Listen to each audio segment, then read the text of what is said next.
Milwaukee like to run up there and catch a little minor league baseball. They are the lower Class A team for the Milwaukee Brewers.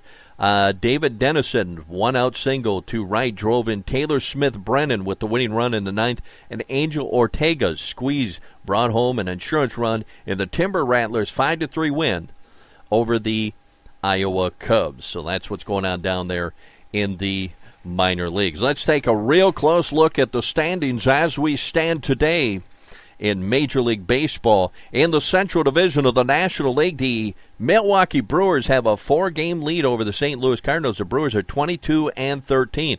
Now, they've lost 2 games in a row, and they're 4-6 in their last 10 games. The Cardinals are 18-17. They're 5-5 in their last 10 games. Cincinnati, 6 games back, are 15-18. They're 4-6 in their last 10 games.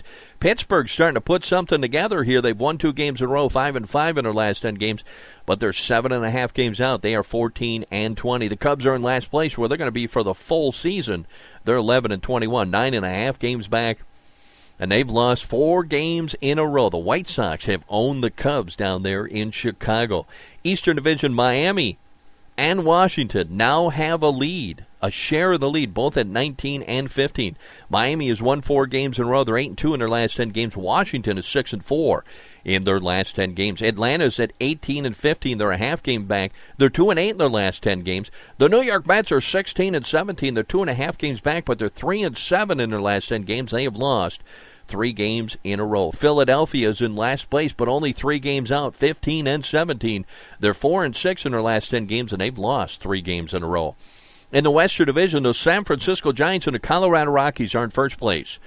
And I don't think either one of those teams is going to be in first place very long. I really believe the Los Angeles Dodgers, and I'm going to continue to say this to the last game of the season, are the best team in the National League West. So San Francisco and Colorado tied for first place. San Francisco 21-13. Colorado is 22-14. Now Colorado is playing some great baseball. They're 8-2 in their last 10 games. They've won 3 games in a row. The Giants have lost 2 games in a row. They're 7-3 in their last 10 games. The Los Angeles Dodgers of Los Angeles, California are 2.5 games back. They're 19-16, 5-5 in their last 10 games. San Diego comes in 6.5 games back, 4-6 in their last 10 games. They've lost 2 games in a row. They're 15-20.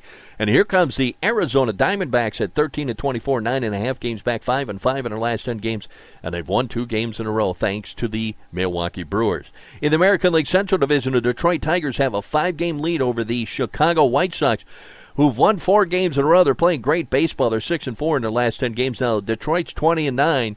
Chicago's 18-17. Kansas City's at 16-17. They've won 6 games, or they're 6 games back. They've won 2 games in a row. They're 5-5 in their last 10 games. Minnesota 6.5 games back. They're 15-17. Cleveland is at 15-19, 7.5 games back. They've won 2 games in a row. They're 4-6 in the last 10 games. So they were having a rough time. Terry Francona called them together and said, "Hey, this is not Cleveland Indians baseball." The Eastern Division of the American League, Baltimore is 1.5 game up on the New York Yankees. Baltimore is 17-14, 6-4 in their last 10 games. They've won 2 games in a row. The Yankees at 17-15 are a half game back. They're 4-6 in their last 10 games. Boston is 17-17, and so is the Toronto Blue Jays.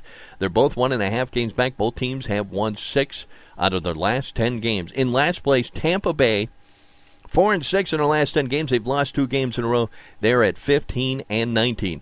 Out west, the Oakland A's have a firm lead on first place. They're 20-15, 2 games up on the Seattle Mariners, who are 17-16. Texas is at 17-17. The Los Angeles Angels of Anaheim, California, are 16-16. And the Houston Astros are in last place. They've lost 5 games in a row. They're 9.5 games back. They're 10-20. As we said, the Yankees coming to town. They're coming to Milwaukee for the first time since 2005 to take on the Milwaukee Brewers tomorrow night. And I'm telling you, man, if you have not been to a game yet, you want to go and see Derek Jeter, because you're watching a Hall of Fame baseball player play, and we'll talk a little bit more about that when we come back from this break. You're listening to the big show. We call it Brewtown Sports.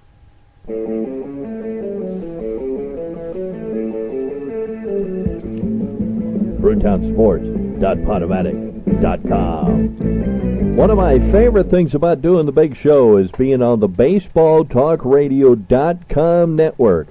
All the bases are covered.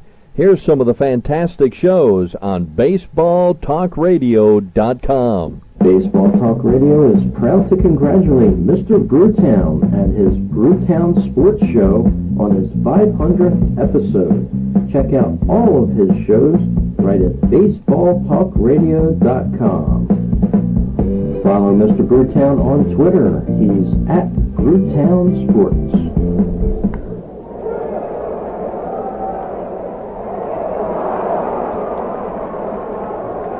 Congratulations to the Mr. Brewtown podcast for their 500th show. If you love baseball and listening to podcasts on baseballpodcast.net, check out the Minnesota Twins podcast, Talk to Contact, at talktocontact.com. Once again, congratulations, Mr. Brewtown, on your 500th show. Congratulations, Mr. Brewtown from Baseball PhD. Your podcasts inspire our podcast. 500 podcasts from the greatest city in the world, Milwaukee. Thanks for helping us all get our PhD in life through baseball. Hi, this is Gary Mack of Mets Musings at MetsMusings.com and BaseballTalkRadio.com. And I want to congratulate Mr. Brewtown on his 500th episode. Here's to 500 more, Mr. Brewtown. Congratulations. BaseballTalkRadio.com, your home for great baseball talk.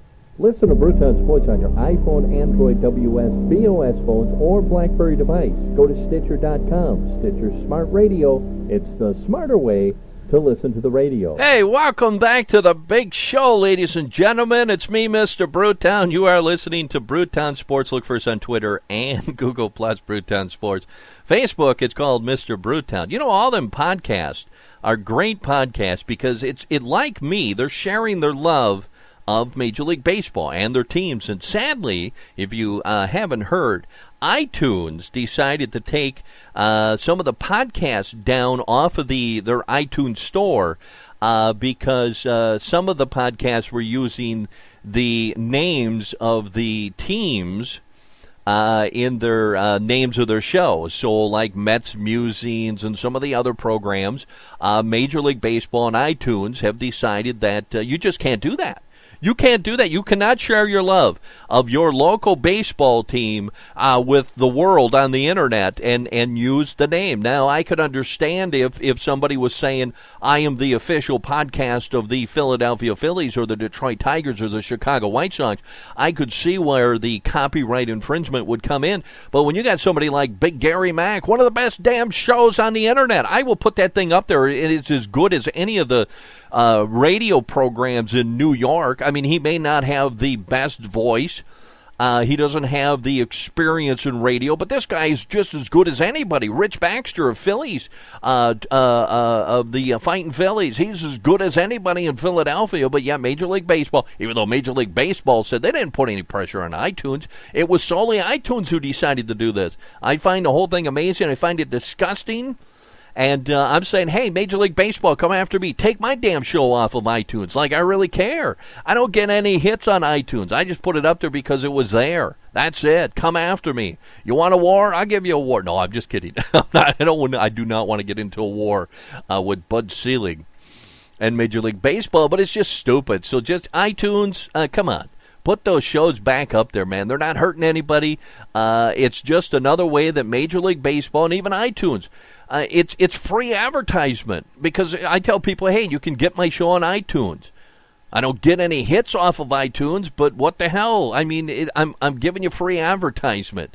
Man, oh man, man, oh man. It's almost like the current administration is running iTunes, and they're just out to destroy everybody. Get off of it. Major League Baseball, if it turns out you had something to do with it.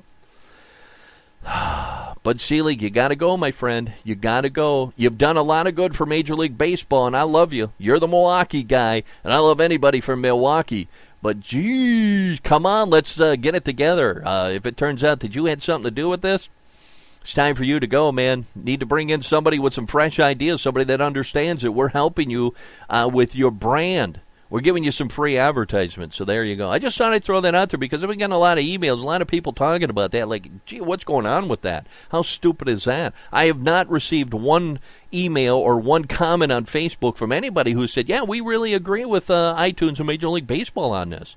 They're all kind of going, you guys are getting screwed. Real quick, Derek Jeter is coming to the greatest city in the world, Milwaukee, Wisconsin, for the final time. Now, he does have some history here in Milwaukee. As a 21-year-old September call-up back in 1995, Derek Jeter served as an emergency fill-in and helped lift the Yankees to a crucial win as they chased a playoff berth. He also got his first big league hit right here at Oak County Stadium. Now, his farewell tour, even though he prefers to call it his final season, will hit Miller Park this weekend as the Yankees come to Milwaukee for just the 6th time in 19 seasons.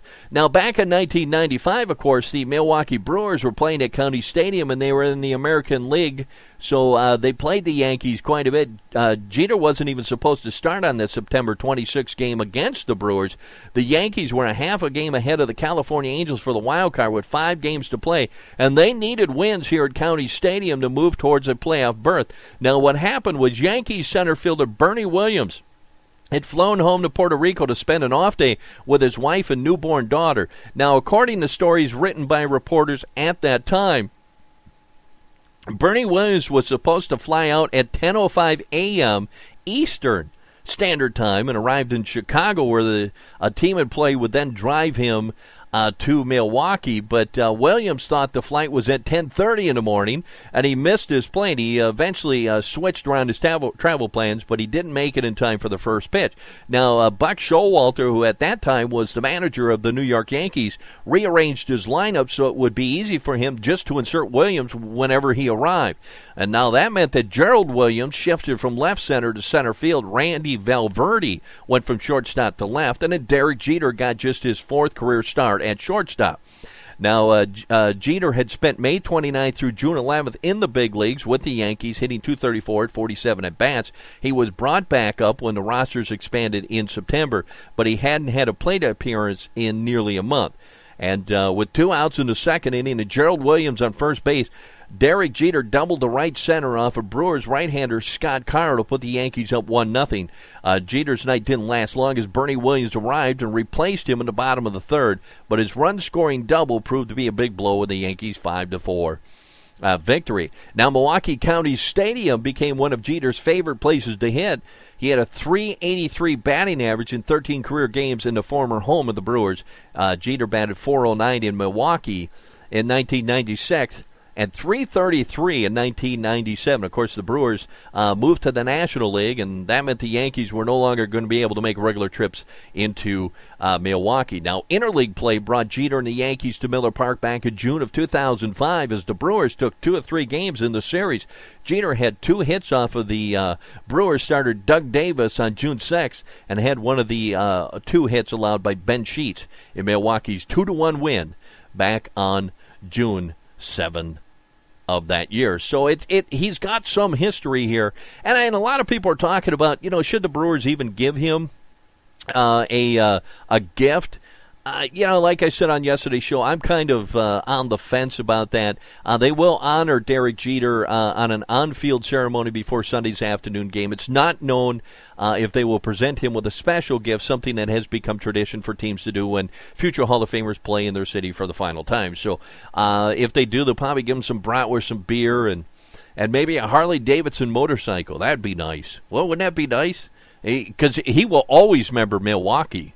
He'll say, Houston was neat and Chicago was neat and all these other towns are neat, but nobody gave me a Harley-Davidson motorcycle. Milwaukee gave me a Harley-Davidson motorcycle. We'll see how all that works out for Sunday. Big series. And then the Pirates come to town. And, Ryan Braun back in that lineup. We'll be missing Carlos Gomez. He'll start serving that suspension. We'll find out for how long tomorrow. That's pretty much our show for today. Hope you enjoyed it, because I sure enjoyed giving it to you. You are listening to the big show. We call it Brewtownsports. You can find us on Twitter and Google+, Brewtownsports. Facebook is called Mr. Brewtown. You can listen to the show at Stitcher.com, TuneIn.com, and iTunes.com for right now. BaseballTalkRadio.com, TPSRadio.net, and BrewtownRadio.weebly.com. Enjoy the NFL draft tonight, guys. Have a good day, everybody. Go Brewers, go. Mr. Brewtown has left the studios. Drive home safely. Beep, beep.